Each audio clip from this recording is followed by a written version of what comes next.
Bismillahirrahmanirrahim. Alhamdulillah Rabbil Alameen. Assalatu salam ala Rasulillahi sallallahu alayhi wa sallam. Halin salam bikum ikwanina wa watina. Assalamu alaikum rahmatullahi wa barakatuh. Yeah, my brothers and sisters.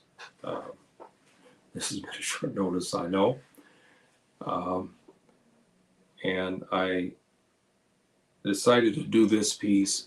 I had a beautiful time. I spent nearly a week in beautiful city of Safi, which is in South Central Ocean Town there in Morocco. And it's about a 4.5, 5 hour drive from Fez, from where I'm living now. And I went to visit a friend and also one of my first mentors here in Morocco. And so anyway, I decided that I wanted to do this program today, and hoping that we get something out of it, because this something has been bothering me for a long time and I never talk about it. And I think now is the time to talk about it, because I saw some things I didn't like. To be honest with you, I just didn't like it. And I've seen the same pattern over and over again among the Muslims, especially the Muslim men. I'm seeing a regression, I guess, of Islamic culture and ideals here on the continent, and also in the West. In the West, they do have some excuses because they have to blend in with the population, and we understand that. But when they are off duty, or not working, or on the weekends, whatever the situation is, they still lack the attire to suggest that they're Muslim. And their attitudes and their ways and means also reflect how their clothes have this on their back. To the credit of our sisters, generally, they are maintaining Islamic clothing and culture when the men are not. And I put a piece on this. It's one of the most hideous scenes that we have today as Muslims, is when you see a beautifully attired Muslima with her husband. He's dressed in Western clothing, tight clothing, with a shirt that can't hide the bulge of his stomach. And he has or he has a suit that's small, or it doesn't look good. And it's a hideous scene. The disbelievers have commented for last 5 or 6 years about this fact, about these. They don't understand. And even the sisters among the disbelievers say, I don't understand Islam. Why do we have to dress in this way, and the man can dress in any way he wants? Tight clothing, short shirts, his aura is kind of revealed, and so forth and so on. And they don't understand the rules, but we've been violating that. So I decided to tackle this today, because it's a sad epitaph, to be honest. I'm over trying to coordinate, excuse me, my brothers and sisters, I'm trying to coordinate with Facebook. So let's get started here. My dear brothers and sisters, excuse me, I didn't give you, I'm out of sync. I've been on vacation here. Assalamu alaikum rahmatullahi wa barakatuh ikwani wa khwati fi din wa assalamu ala mani taba huda lil ikwani wa khwati fi Africa, Europa, Asia, America, wa Caribbean wa kuli makan. Okay, my brothers and sisters, let's get started. These are my opinion, and I want to give you something. So I want you to think about this. Keep this open mind, brothers and sisters. The fuqaha and the ulama and the students of knowledge are all maintaining, 99% maintaining the Islamic culture in ways of meat and dress, modesty and dress, tobes, and so forth and so on. But our brothers and sisters have walked away from this. Now, we do have scholars and so forth are starting to get away from that. And again, when they appear on TV, you look at their clothing, they got a big old tie. It doesn't look good, because they're not used to wearing suits. And so I asked the question to myself, who are they trying to impress? And so, and you look at somebody like Sheikh Yusuf Kawardar, who just passed away, rahimahullah. He wore Islamic attire. Now, what are we talking about Islamic attire? We're talking about clothing that does not reveal, I'm talking for men now, I'm not talking about the sisters, that does not reveal our aura, to who is modestly. Now, you can wear Western clothing that's modest, but how good does it look? How good does it look? And is it really Islamic attire? You have logos on your shirt, and there's been fatwas issued by our scholars talking about you stop that, wearing Nike and all these other things like this. There's no justification for these type of things. We know that the underwear we wear and the socks, we have no control of that because we're not manufacturing them. We're a weak state. So we have to buy what the non-Muslims make. But you cover that up. When you enter the masjid, you cover that up. You don't come in there with a logo of a gas station or a logo of some non-Islamic entity or something like that. You don't come in the masjid like that.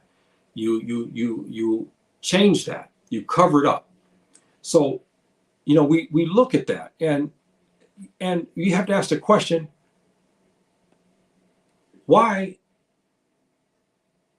we don't dress like this? We have to ask that question. Or like this.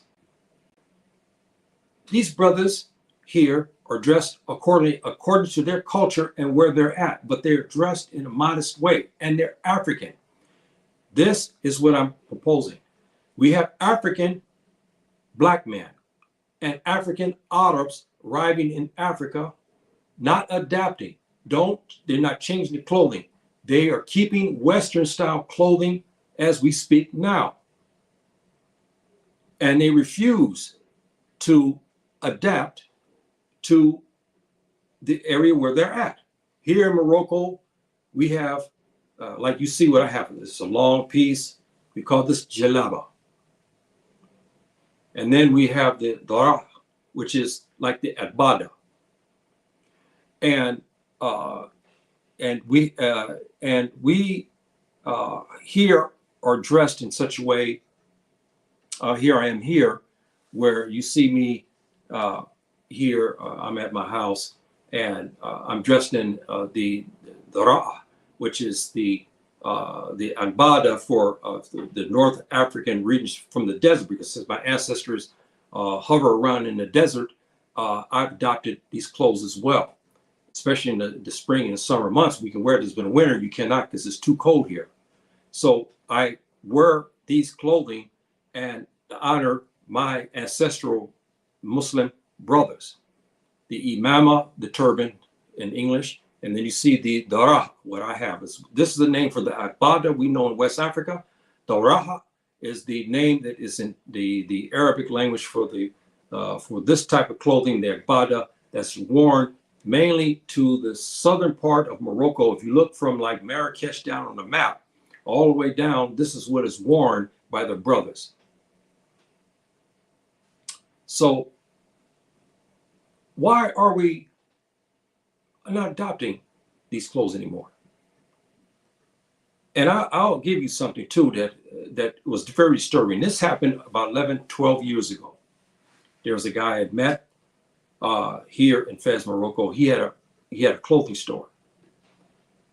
He had removed all the Islamic clothes out of it, and he put Western clothing, because he said this is what everybody's going to. And he was explaining something to me. He said that what has happened, he said these guys are coming in with their paychecks and literally spending their paychecks on Western clothing. And I asked him, do you feel bad? He said, no, I'm not forcing them to buy this from me, but they'll go somewhere else to buy it. So I figure I'll enter it into the fray by putting Western clothing here for them to buy. The Western clothing is expensive, and they buy this in lieu of the the traditional Moroccan dress or the traditional Gambian dress or Senegalese dress. We all have our little styles, but they're modest and they're African, regardless of where you adapt. The Egyptians have theirs. Our Afro-Arab brothers, they have, which we have all the way across, ranging basically from Morocco, of course, to Egypt. They have, long robes and so forth and so on. And then we have our brothers in the Gambia and Sierra Leone, in Guinea-Bissau, Liberia. All this, we have our own different styles, but they're all modestly dressed. We're running away from that. And we're donning suits from England. We're donning suits from the United States. We're donning clothes of punk rock bands in the United States or gangster style rap styles there in the United States. And the non-Muslims are all over us. They say, look at these Muslims. Why I'm going to become a Muslim? These guys dress like me, act like me. This is an indictment against us, my brothers, and we have to do something about this. And you'll say, well, yeah, I think you're a strong fundamentalist. I'm talking about the basic fundamentals today, brothers and sisters. That's it. I told you last couple of weeks, I'll be concentrating on fundamentals, bringing us back to the fundamentals. We're losing that. One of the fundamentals is even the dress. The Prophet ﷺ talked about this issue, and he scared the Sahaba when he discussed this issue, and he was right in what he said. And when we look at this, we have to ask the question, like what Omar reported. He said the messenger, ﷺ, peace be upon him, said, whoever imitates a people is one of them. He was given as a precursor to this.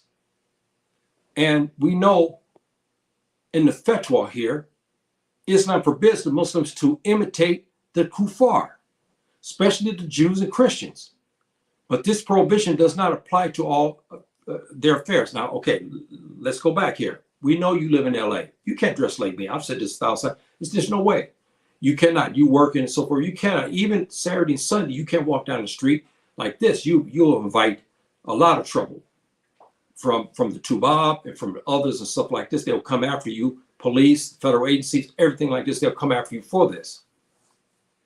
But you have to find a happy medium, like I did when I was there. I had to wear Western clothing, but I started to wear other things, African clothing, introducing that where it was modestly dressed, and I had kufi. And I wanted to appear Muslim, and when you appear Muslim, that has an effect on your attitude as well. And so we know that the Prophet ﷺ said, you'll be certainly to follow the way of those who come before you, handspan by handspan, cubit by cubit, to the extent. Now listen to what our prophet said, and we see this today. They will enter a hole of a lizard, and you will enter it too. This is the Muslims, he said, and this has happened. The Tubab has corrupted basically the Muslims. They told you have to dress and act like them. They told you to spend your hard-earned money buying their expensive suits and so forth and so on, and their shoes and everything else to imitate them. You forgot about what the Prophet ﷺ said about this, and you forgot about what Subhannah wa ta'ala says in Surah Ma'idah, which is 5:3, I can perfect it. There's no reason for the Muslims to imitate the disbelievers, but we're doing it. Especially in the Muslim states, there's no reason for you to imitate them, but we are doing it. We have done it. We're still doing it. This is a stinging indictment against us by what the Prophet ﷺ has said. We're going to follow them, whatever they say, and we are. When they go and make these weird haircuts, we follow them.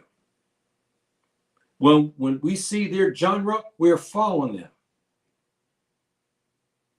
And to the extent to where now Muslims cannot be distinguished between the non-Muslims alike. And the non-Muslims are shocked when Yahya gets ready to tell him, hey man, I'm going to pray Salat al-Jumu'ah. They almost laughed. He said, oh, I didn't know you were Muslim. That is a disgrace for you to be called this way. They're saying, no, you are among the kuffar like us. And we have this happening. This is a stinging indictment. Then he went on and said, the Sahaba said, well, do you mean the Jews and the Christians? He said, who else? This is an authentic hadith. He predicted in these times that the Muslims will imitate the Jews and the Christians. And do we have that? Yes. We have a far-ranging that. And it's really, really shameful. And again, the most hideous sight on the street is a beautifully clad Muslimah who's in the Sunnah. She's covered, and her brother is not. And the non-Muslims who are thinking about coming to Islam see this, and they say, well, especially our sisters, Afro-American sisters in particular, say, well, why I'm going to have to dress all this way, and my husband can dress in all kind of clothing he wants. This is not the way it's supposed to be. So we see this, brothers, and we have to ask the question, what are we doing? Now, you come here to Africa. You have a whole range of areas that you can go. I'm talking about West Africa right now, okay, and North Africa. I'm not talking about East Africa, maybe somewhat. But here are the names of what they call their clothing, and I showed you some pictures of the different clothing, like what I have is which is prevalent to the central and to the desert region of Morocco, the Sahara. And you have the Ibadas from West Africa, from the Gambia, from Sierra Leone, and so forth and so on. We have the dress. We have the beautiful clothing. And yet our Black African Muslim brothers and Afro-Arab Muslim brothers are entering Africa in the jeans and shirts and so forth and so on of the disbelievers and imitating them, and then coming here and still to imitate them when they come here to Maghreb, they come here to Senegal or go to the Gambia, or they enter into Sierra Leone, or they go into Egypt or Libya or Algeria or Mauritania. They still carry on the ways of the Tuba. And I ask you today, where is this authority? Where is this authority coming from for you to imitate them? When you know the Prophet ﷺ issued a fatwa and it's binding on you and me today, you must not imitate them. And there's other hadiths that the Prophet ﷺ has also talked about not imitating them in clothing. So the African black man, the African Arab, why have you abandoned the Islamic culture and dress? We have beautiful clothes, far more beautiful than those clothes that you wear in LA or New York City or in New Orleans or in Mississippi or in Florida or in Paris or in Brixton there in England. We have far more beautiful clothing than they do, and they're Islamically sound. Now, I'm not saying that you have to have that. If you're in China and Japan have they have for centuries have modest clothing, traditional clothing that is compliant with Islamic ideals. The Americans and the Europeans, they have somewhat, but they don't look good on us per se. They don't look good on us. And excuse me, my brothers and sisters, I just got a note here from somebody told me that I'm not on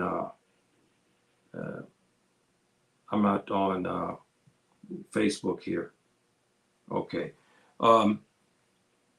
So we are abandoning these things and adopting the ways of disbelievers, and has affected our iman as well. We see that today.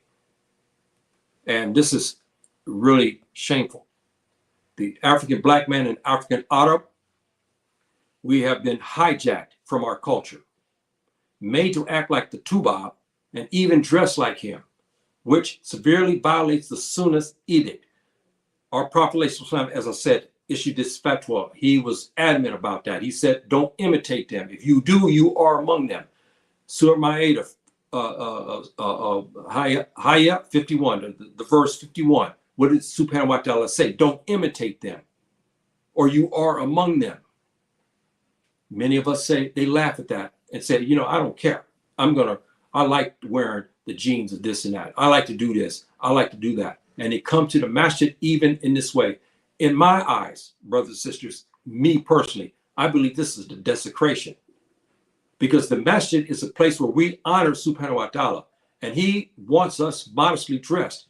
How can me and you ask our sisters, our wives, and our daughters to dress modestly when we don't? It's hypocrisy. And the disbelievers are all over on us about this. It's a calling card for them not to come to Islam because they see the hypocrisy. They say, oh, you make the woman dress in all this type of clothing and you don't have to do this. This is a stinging indictment against us. We must do something, brothers and sisters, to come back to claim the Islamic culture. You come into Africa, you act like an African Muslim. You don't act like you there in LA. You come and you act like you're African Muslim because that's what you are, irrespective if you were over there and born in Texas. This is what I'm saying. There's other students of knowledge, scholars who are also harping about the same thing I'm talking about. They're tired of seeing this, especially coming in the masjid. The guy comes in and his pants, his shirt, and you ask, where's he been? Why is he coming to the masjid like this? Not that indoctrinate ways and manners of dress and attitudes to take away from your Islam. It does. The two Bob governments know this. This is why they stress their ways and means in their clothing, because they know that the minute you begin to adopt what they tell you to adopt, you'll begin to walk away from Islam. And we have that today. But when you adopt the African, you come here to Africa and you go back to your original sources and you begin to act like an African Muslim. By the clothing and attitude, it has an effect on your Islam because now you feel like a Muslim. How many Afro-Arabs, how many Black African Muslims come into Africa and they say, you know what? When I came back and put my agbada back on, I put on my turban, I put on my kufi, I put on my darah from Al-Maghrib, I felt relieved. I felt renewed. Because it does have effect. And when you step and walk down the street, you feel like an African Muslim. You're in compliance with the order of the Prophet. You're in compliance with the order of Subhanahu wa ta'ala. When the African Muslim man and the African Arab return their real unadulterated ways and manners and dress, you will act and appear to be Muslim. Nobody can question you. Even the Tubab tourists, they'll come and they know that you are Muslim. I've had this, and it's not funny. It's not really funny, but in some ways it is. I was in Old Town Medina here in Fez. Fez is a wonderful city, beautiful city. I mean, the historics behind it is off the charts. And I hope to do some filming of things so you guys can see this.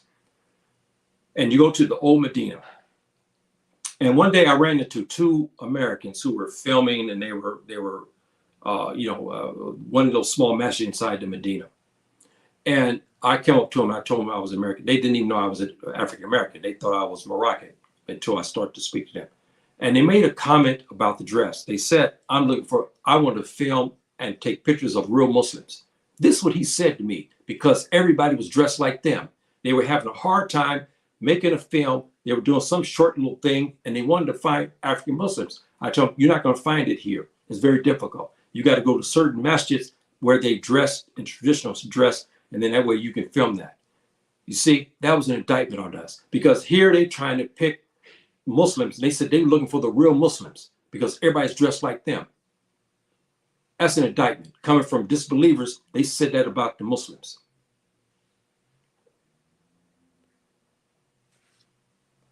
Your culture and dress is a calling card for the non-Muslim to see how the Muslim distinguish themselves from others.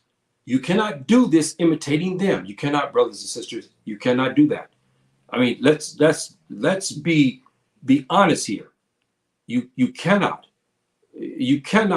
say, here's an African brother here. Okay, he's from the Sahara. He's in his traditional clothing. He's acting according because he's in modest dress. This is our clothes. We're Africans. We are Africans. We're not Tubab. We are Africans. We're not Tubab. So he's dressing according to where he lives, modestly.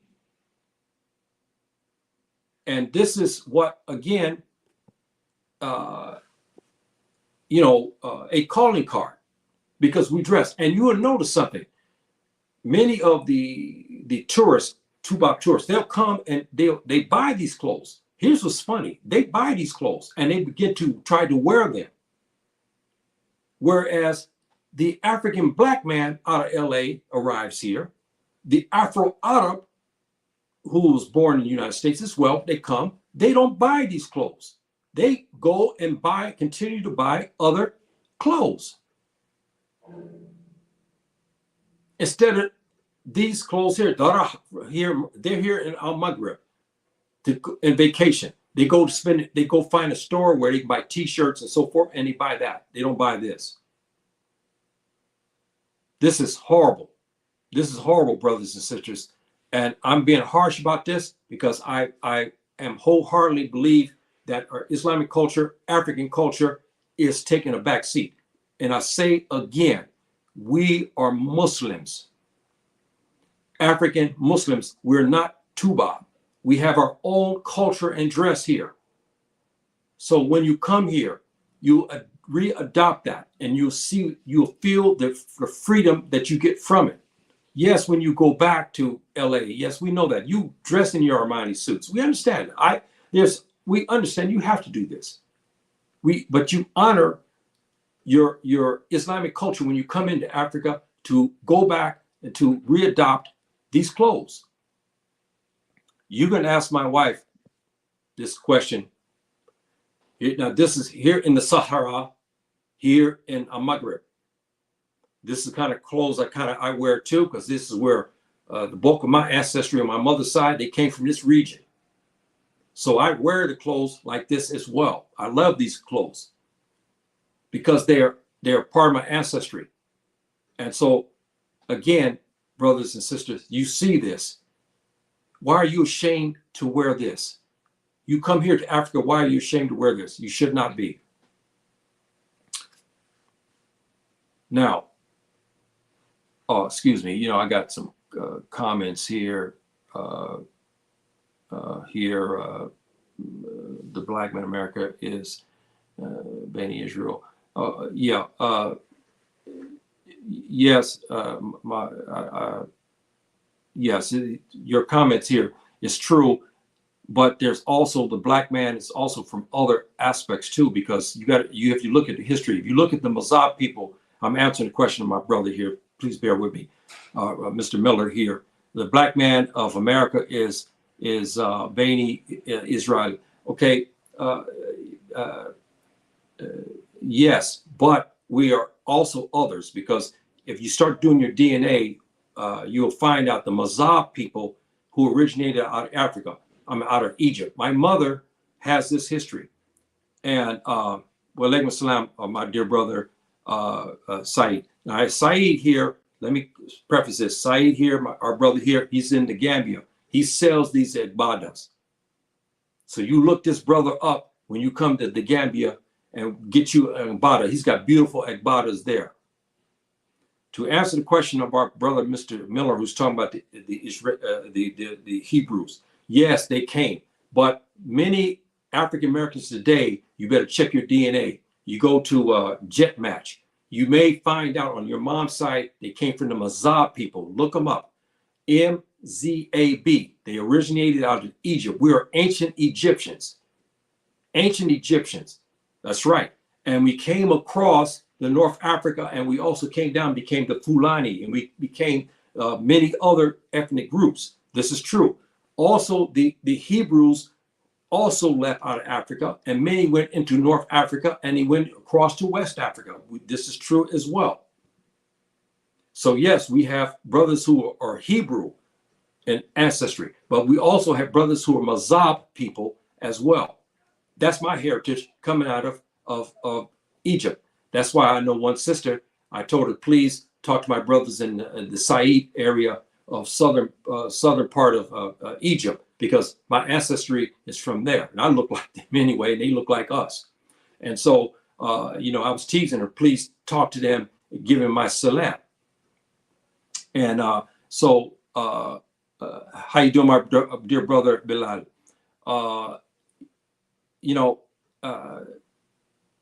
We are at a cross point, our brothers and sisters, that we have to look at this from a standpoint.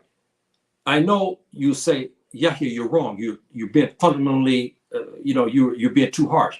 But what did our Prophet ﷺ said? He said, don't imitate them. Even if you look at the hadiths in clothing, we must get away from that. Now, I lived in LA. As I explained to you earlier, I've said this many times. When we live in LA, I had to wear, Western clothing. But you know what? I had a kufi, the African kufi as well. To what? To keep that Islamic culture and identity. You see what I mean? Even though it's a small part, but I felt Muslim. I felt African. I felt African Muslim, even though I had Western clothes, but I had that kufi. The kufi I had was from Ghana. That's right. So when I've donned it, it's like you have this special feeling. You still feel like you're Muslim. This is what I'm talking about. This is what I'm driving at, my brothers and sisters. And I'm hoping that you understand where I'm getting at, because we're drifting farther away from our Islamic culture and our African culture, and also our the African Islamic culture. If you look at the Muslims before the colonial period came in, how did they dress? The brothers dressed in agbadas and everything else in West Africa, and also East Africa. And in the South, they wore traditional clothing. In North Africa, they wore traditional clothing with turbans and so forth. Our brothers in Mali and Mauritania, they wore turbans. They wore kufis. They wore the was what they call the agbadas. They wore that. And then as the colonials came in, their way began to settle, and slowly begin to erode our African culture and our dress, made us feel ashamed of being African. We said, no, we must imitate the Frenchmen. So we buy their clothes and begin to act like them. We start to act like the Americans. And look at us today. The disbelievers have a hard time distinguishing us between them. But the students of knowledge and our fuqaha and ulama, they're still today continuing that modest dress, because we're going by the sunnah of our Prophet said, don't imitate them in ways, means, and in dress. This is why we still continue to dress. Yes, I take a lot of heat. A lot of times, even my brothers here, they'll get mad at me and say, well, why don't you lived in America. Why don't you go back to Armani suits? Why don't you do this and that? I refuse that. You can ask my wife. I told her when I came here, I said, I will not don those clothes no more unless I have to go back to America. Of course, I don't want to draw, a lot of different problems. So I had to wear clothing to adapt, but I would still wear kufi. I'm not going to leave something. I got to keep something African Muslim in me. I have to wear the kufi. So this is what I'm talking about. And our brother said here, Mr. Miller, yes, Islam is a way of life. And it is a way of life, but it comes in many things. And one of the things that is destroying us is the clothing. Look at us today. Look at us today. Be honest, brothers. When we go to the masjid, we see brothers pulling on their shirts, pulling up their pants. And when they bend over, what happens? They're in between prayer. They don't know if to pull back up their pants. How can you concentrate? What niyyah do you have when you come in the masjid and you pull it up on your shirt and you pull it up on your pants? Because you know that you're wrong. Because the Western clothing is not made for you, brother. My African black brothers and African Arabs, it's not made for you. And when you come to the masjid, it's not designed for that. Your aura is exposed. You are desecrating the masjid, and you're shaming your brothers who have to look at you when you bend over, right? You think about that. So we have to look at that from the standpoint from what it is. So hopefully, brothers, I get you to think. This is something that's been bothering me for many years. And now I'm talking about it because I saw something when I was on my vacation in Sofia. I couldn't stand it no more. I said, no, I'm going to talk about this when I come home. I'm going to talk about this, and I'm going to lay it out. And I'm going to tell you right now, when you go back and look at the pictures of our ancestral brothers, look at them when they were made to wear Western suits and clothing. They look foolish, as we still do today. We cannot. Now, let me say something. The best dressed man in America is the black man. Okay? I know this. Okay? We wear the suits very well because we've been there 400, 500 years. But we look better when we don on our agbadas and we have our kufi. We look good, brothers. I mean, we look good. And you ask the sisters when we have these beautiful agbadas on and our kufi, we look good. Especially West Africa, we have the walking cane to go with that too. We look good. You look at the brothers from North Africa who from the desert, when they beautiful flowing, and when the wind blows, you see the robes flow with the wind. These are beautiful clothes. They're by design. And it's ours. It's ours. Why do we have to adopt to something else? The fatwas that have been issued by the ulama fuqaha said, why do we have to imitate them? This is what they've said. This is what our scholars have said. There's no reason for us to imitate them. And we're doing it. And we should leave that, go back to the fundamentals, as I've been harping, fundamentals of establishing salat inside the house, the fundamentals of establishing salat in the masjid, the fundamentals when you inside the masjid, what you say, what you do, and what you don't do, the fundamentals. I've been stressing this, the fundamentals, going back to the fundamentals. And one of the fundamentals is the Islamic culture and dress. Africans, Black Africans, Afro-Arabs, this is directed at you. And so we have to return. We have to return to that way. Our brother here is sending a lot of mail, which I appreciate that. I'm hoping I'm making a point to you. Now, am I trying to get you to adopt my way? I have to present the case according to our ancestor African Muslim brothers, which we have proof, but we have the proof from the Quran, okay? And we have the proof from the Sunnah of our Prophet, ﷺ. We have this proof. We have that.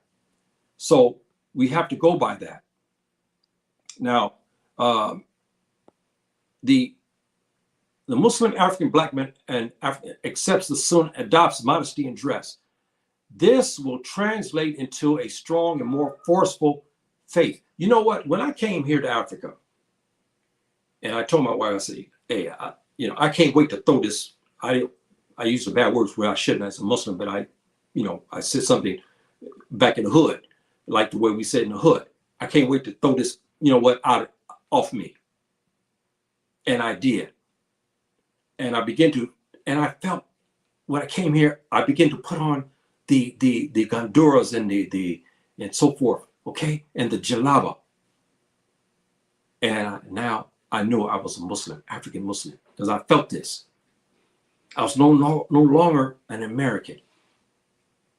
And it translated. Subhanahu wa ta'ala say I was trying to be modest in my dress and try to adhere to the Sunnah. And he rewarded me. Alhamdulillah Rabbil Alameen. He rewarded me for this. We got to return. We're being punished by Subhanahu wa ta'ala because we look at the Prophet, he gave that stinging hadith that we will imitate the kuffar and we should not be doing it. And we're being punished for it. We're being punished for this, brothers and sisters. And we're going to have to return. We must return back to what our original sources are here on the continent. We got beautiful clothing. I mean, brothers, we got clothing that are,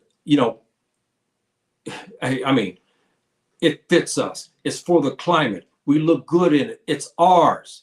It's ours. It's not given to us by the Tubab. This is our culture. This is our dress. This is our way of life. This is our African Muslim way of life. It's ours, brothers. Why don't you go back to that? This is ours. We're not adopting anything from anybody. Why should we? Look at this brother here. This is our clothing. This is our modesty. This is our adherence to the Sunnah. And so we should look good, like our brother here. We should look good. This is our clothing. This is our style. This is us. Not in Armani suits as a Muslim. And then you go to the masjid with those type of suits on. I mean, you know, and it don't look good. It don't look good. You know, it just doesn't. Here's African Arabs here. They're from Maghreb and Mauritania region.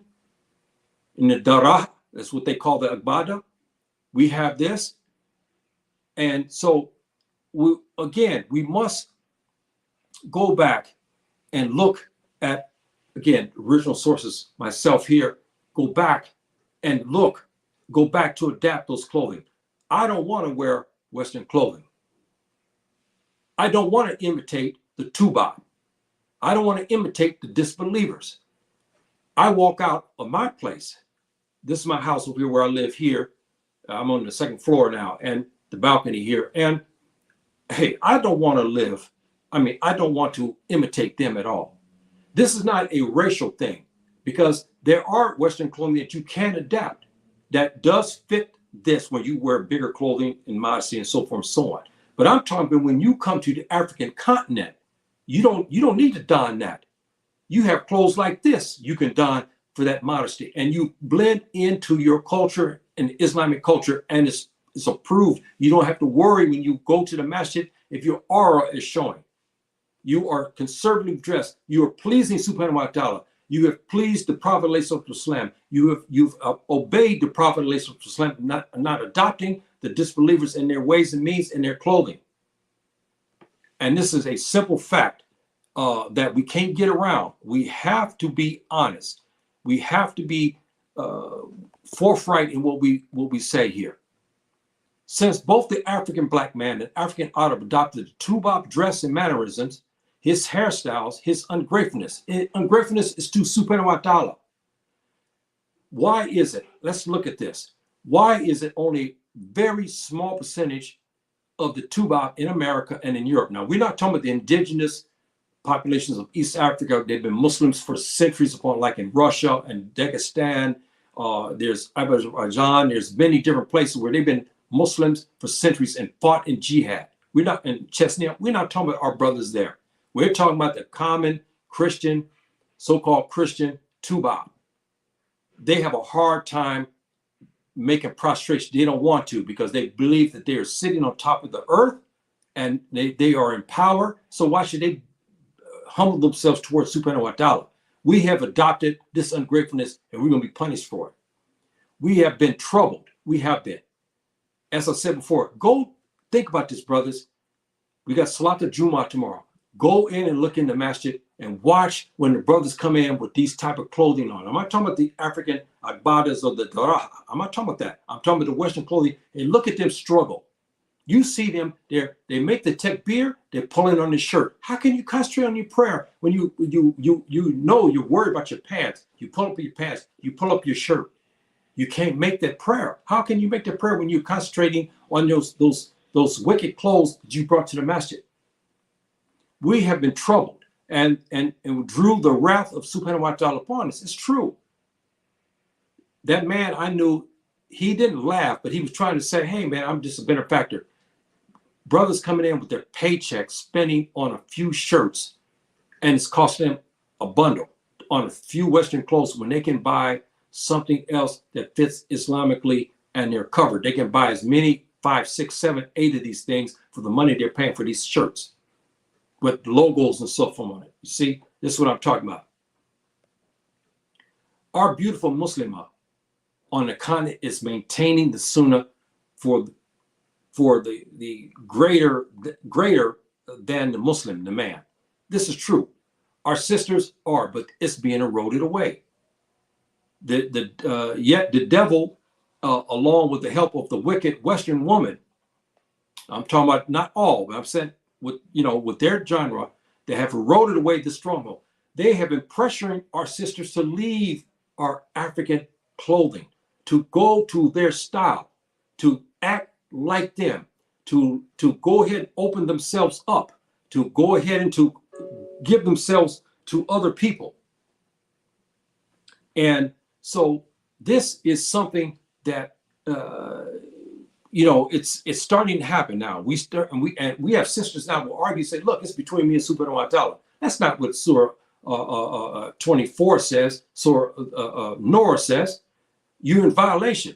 Many sisters removed the mandatory sunnah dress and manners they have, and adopted the Western genre in manners, dress, and attitudes. They want to look like Beyonce. They want to look like some of these other sisters and models and so forth like this that they have in the West and in Western Europe. They adopted that style, and they removed their hijab, and then they tried to justify it. But we still, as a general rule, our sisters are still maintaining the sunnah. Why is that? Have you noticed that we're starting to see this pattern? Even in Salat, we see our sisters inside the house who are enforcing the Salat. Our men are not. Our sisters are enforcing the dress code. Our men are not. I mean, excuse me when I have to say this. I'm back in the hood. I have to say this like this because I don't know any other way of saying it. What the hell is going on here? When our sisters are enforcing the dress code and enforcing the Salat in the house, and the brothers are not. This is the appropriate response. What is going on? What's happening with us, men? What's happening to us, brothers? What's going on here? Why are we so quick to adapt the non-Muslim dress and mannerisms, and quicker to be shameful of our African clothing and Islamic behavior? This is true. Why? I'm asking these questions. Each one of us have to ask this and be mindful of this. Why? Why are we so shameful of that? Why are we so quick? And we always hear brothers say after oh man, I work in LA, and this and that and so forth, and they're on vacation. They're here in Morocco. And and I can't wear the kufi, I can't do this. But here they're in Morocco, they're in Africa, and they refuse to wear the African clothing. So they're hypocrites and liars. And so I look at them and I say, okay, brother, yes, you were there in LA, but now you're here in Africa. There's no prohibition on you. Now you go there and get you a jalala, or you go there and get you a gandora and wear that with your kufi. They don't want to do that. They continue. They say, no, man, I'm getting ready to go to Casablanca. There's a store I want to go to buy because I want to buy the shirts there in this one place. And these are Western shirts that they because of trade, that the Moroccan tailors got these shirts with logos on Los Angeles, California. They just left Los Angeles, California. You can get that cheaper there in Los Angeles. They come to Morocco to buy that. This is the hypocrisy I'm talking about. I hear this all the time. I say, okay, brother, you've been here 2 weeks. Is your boss here in Morocco? He's there in LA. Is your boss here in Morocco? So why can't you draw on African clothing? Why don't you look like a Muslim? I asked the question like this. I said, no one's putting pressure on you to keep these Western clothing. I said, you go, I can take you to a tailor now, and we can get you a nice gandura to fit you in a kufi. They don't want that. This is the hypocrisy of our Black African brothers and our African Arab brothers. The hypocrisy when they're coming out from the United States in particular. They don't want to leave those Western clothing. They want to continue to don them. They're in confusion about their faith. I ask, are we African Muslims or pseudo-Tubab apologists? Why are we ashamed to be African Muslims? I'm asking each one of us, me, you, everybody. I'm asking this question. Why are we that way? Which one are we? Are we pseudo-Tubab? I mean, what are we? Each one of us must ask that question. And you answer that on yourself. You think about that, and you think and you hard about this and ask. I'm throwing out points to you. You may disagree with me. I understand that. But I'm bringing out points I've seen over my years. And I've seen these things now, and I have the proof from the Quran and from the Sunnah. So I'm not talking out of my head. And I'm going to tell you right now, like I said now, there's no way you're going to get me to wear one of these shirts out of LA like I used to wear in Compton and Carson where I was raised, and before I became Muslim, and jeans and all that, to throw away my darah, what I have on right now, and my turban. There's no way. I don't care if you come here with $1 million. I am not dropping those clothes. This is mine. This is my ancestors' clothing. I love it. I feel Islamic in it. I prefer these type of clothes. I don't want to be like the Tubab. I left that. This is what I want to be. This is who I am. This is why I dress in this fashion. Subhanahu wa ta'ala ordered us to refrain from this hideous imitation, cautioned us in many surahs against this, that he's cautioned us. We have to be mindful of that, brothers. Please go back to the fundamentals and look at what I'm saying. And try to figure out, you're back in LA. That's what I did. I prayed on this. I had to wear suits and certain clothing and nice pants and shirts to work because I was still Muslim, but I had about 1 year retired. But I kept my kufi. I kept my kufi. I wore beautiful kufis so that way I can keep my Islamic identity. That's a compromise that you may have to adopt. So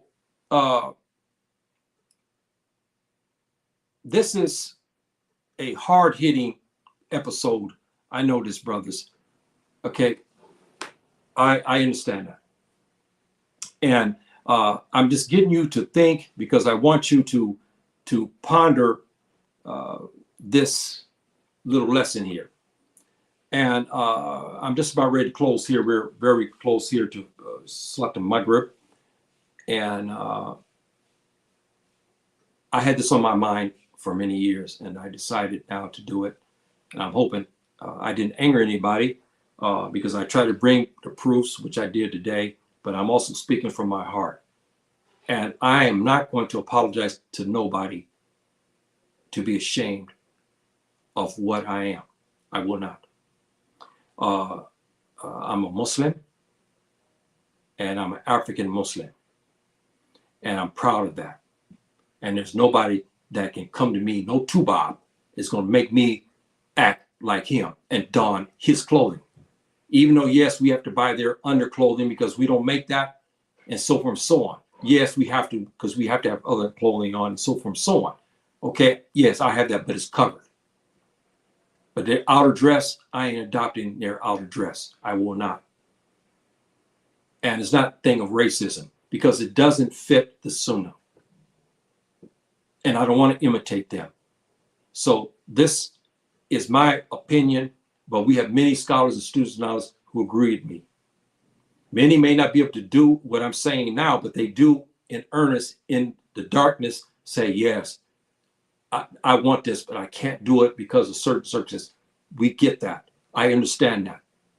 And we each one we have to be accountable. Subhanahu wa ta'ala will look into our heart and examine it to see the right, what? Niyyah. Okay, remember niyyah. The right intention. Did we have the right intention? This will be examined. So each one of us have to look at this and we have to ask the question, okay, how are we going to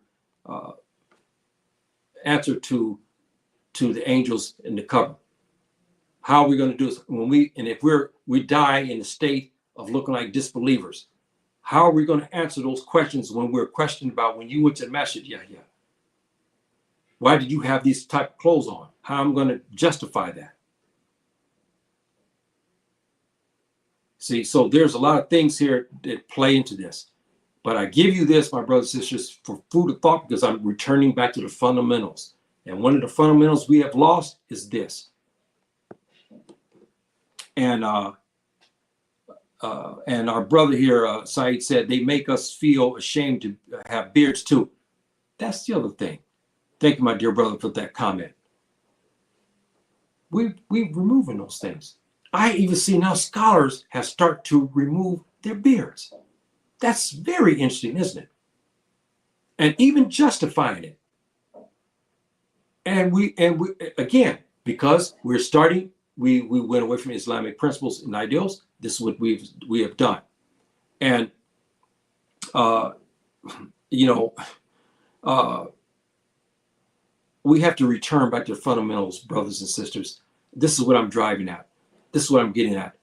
The establishment of the salat, our ways and means, the way we act when we go to the masjid, the way we act inside the masjid. When we outside the masjid, how are we supposed to dress? Fundamentally, go back to that. Look at the hadith of our Prophet and measure what I said to what you read in that hadith. Measure what I said, what Subhannah wa ta'ala said in Surah Ma'idah, which is the verse 3 and verse 51. You measure those things. And then go look at it for yourself and ask the question, if this is, if I'm in accordance with what he's saying. And we have to look at that, brothers and sisters, because we should return back to the fundamentals. We will get rewarded for it. It's hard. It's a jihad. It's a jihad. That jihad is dealing with the devil and with our heart. Which one is winning? Is he? Because he's sending the minions to come after us. So we have to look at that. And I say to you, return back to the Sunnah. Return back to that. Even in its basic, fundamental form, you'll get rewarded for it, brothers. And I'm telling you, this is a crucial time for us.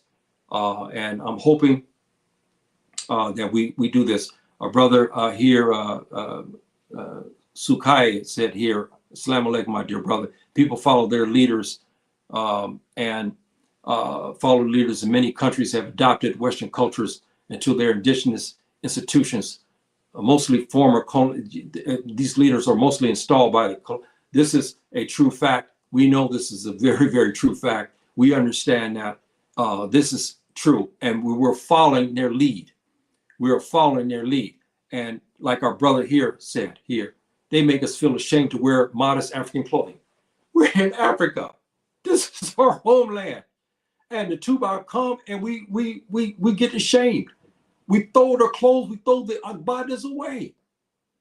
It's amazing. And go to wear his t-shirts and his tight pants because we're ashamed of our African clothing.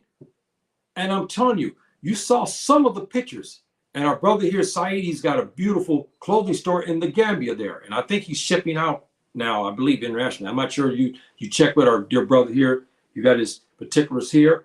You reach him and see, because he's got beautiful agbadas there and so forth and so on, and dashikis and stuff like this.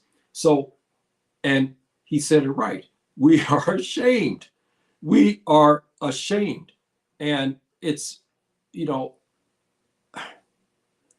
I'm really, really, really, really, really ashamed to be part of that.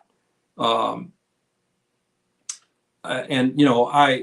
brother here says, what is the Hebrew man and woman child culture? Well, that is something that I can't talk about today because that's dealing with the Hebrew cultural thing. I know quite a bit about the Torah, the Sharia, the halakha, what they call that, but I can't discuss that today, my dear brother. That's for another class. But the culture is African originally. I will say that to you, but it's been hijacked by the I guess the hybrid Jew that came out of Europe and so forth and so on. The real original Jews, as we all know, came out from Egypt, the original, and from the Jazeera Arab area, and we know they were black. We know that for a fact. We know this is, and we have proven that. Even the Jewish scientists have proven that they were black, originally black. Moses, alayhi salatu wasalam, was black. We understand that. There's no ifs, ands, buts about that. And he's described as that. We know that. So, but that's for another class. Our brother here, Ali, says, every time I listen to our knowledgeable Muslims, it makes me happy to listen and apply it to myself. We all, I don't care who you are, we all must live and learn. Islamically. You have to, because you can't remember everything, you can't retain everything. You should have refresher courses to help you to retain that knowledge going. This is part of, because one of the Nawaqid out Islam, 10, there's 10 disqualifiers of Islam. 10 deals with knowledge, not seeking it. If you don't seek the knowledge, you get in trouble for that. And I don't want to be in that situation, and so forth and so on. So we should always, keep that in mind. Thank you, my dear brother, for your comment, and so forth. So, my brothers and sisters, I'm happy today that here our brother here says here people follow their leaders in many countries. Yes, and when I see this, the colonial period is gone. 60s but the colonial mindset still is being applied, even though we've been removed from it for how many decades now. But the colonial mindset still. Now, if you guys seen Mali the other day, the president of Mali, he tore into the French. He called him a criminal, and he calls his government a regime. You guys check that out in the UN conference here. I don't know how many days ago it was. It was a beautiful speech. He got all over the French and the other colonials. This is what we need more from our African brothers to talk about that. And he called the French government a regime. He said it was a criminal and wicked regime. And let me give you something else further on that, brothers and sisters. There's an article from the African News Service. I think it is. It's on, I think YouTube, but I know it comes on the internet. The French government has, I think, about 14 African countries paying its debt. Can you believe that? Can you believe that? They're paying their debts. And they're getting free money from us. Aren't they taking our wealth to pay? Again, that's another story in itself. But I'm just making a point what our brother said, and so forth and so on. So, my dear brothers and sisters, I think I'll get ready to close here. I know my wife is telling me here that, I'm getting close here to the Salat and everything. Thank you, my dear brother Bilal, for your comment. And so, brothers and sisters, you review my tape again if you want to catch it and spread it out again and spread it to others. And if you like the content, and some it don't, because many people may not like my tone of voice and whatnot, but I'm going to give you what I believe, and I'm going to be honest about it, but I'll give you the proofs. And you weigh it as it is, and you may disagree with me. I have no problem with that. But I'm not going to keep you in the 7th century. Okay, I won't do that. We have that. You go on YouTube today. If you want to find something, if you want to learn about the 7th, 8th century, our scholars and student analysts are keeping you there. When you talk about modern times, they don't want to talk about that. And I get it. I understand. You know why they're doing it out of fear. We understand that. So I don't get on them that much. But I'm not going to keep us there in 7th century. Okay, I'm not.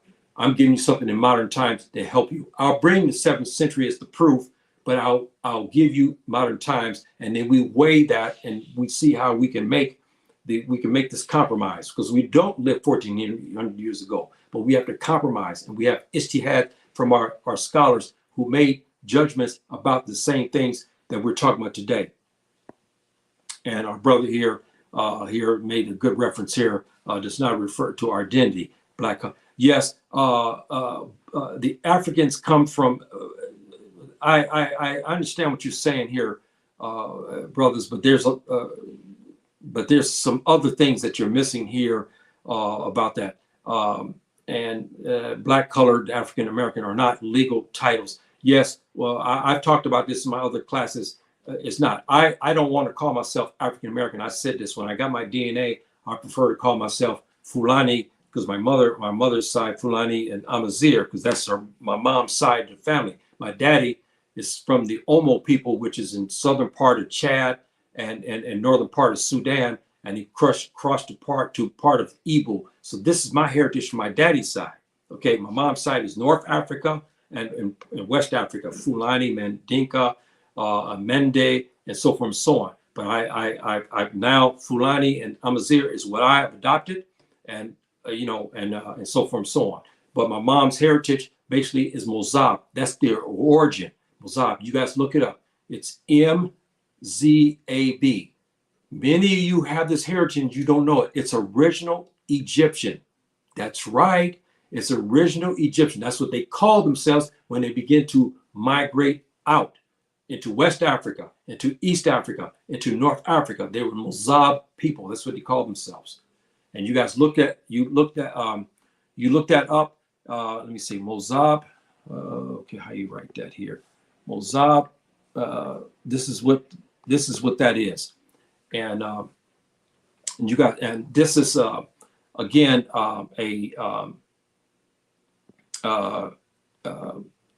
history lesson to a degree, but Mozab people are still here in Morocco as we speak today.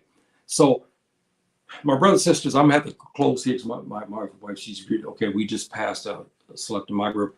Okay, about a minute, the damn sounded off, so I got to get ready here for prayer and so forth and so on. And I'm hoping, my brothers and sisters, that you got something out of this today, and that I get you to think about this, and also to get you to ponder, our heritage, and stop be ashamed from that, and to adopt it again. When you come here to Africa, please put on the clothing of your ancestors. You'll see the big difference in your attitude. You're here now.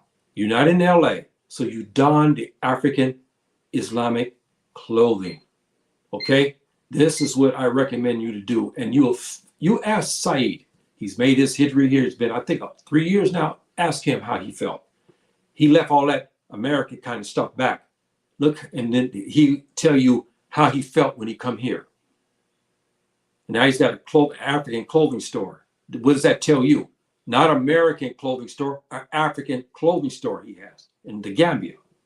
See, that's the effect that it has when you begin to adopt your real culture.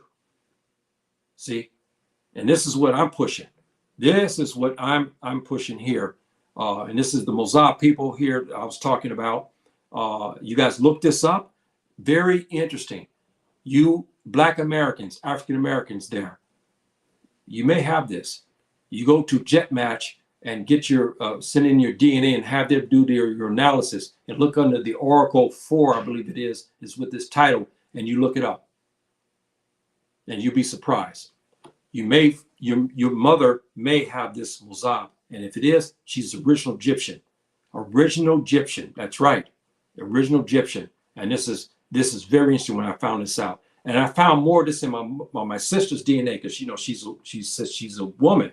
I mean, when you look at her Fulani Mozab, there's Igbo Mozab. You see all of this on my sister. Mozab, all the way down. I mean, it's amazing. And when I looked it up and read it, I didn't even know. And then I found out that Mozab people came from originally out of Egypt, and they migrated across North Africa. They became the Amazigh, they became the Tuareg, you see? They became the Mauritanians, and so forth and so on. That's right, Mozab people. And I'm proud of that heritage, very, very proud of that heritage. And I'm proud of my Sudani heritage as well, and my Igbo heritage.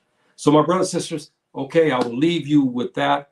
And I'm hoping that today we got something, learned something together. And I'm hoping to see you next time, inshallah ta'ala, where I'll come up with another topic and whatnot. Okay. Assalamu alaikum. Rahmatullahi wa barakatuh.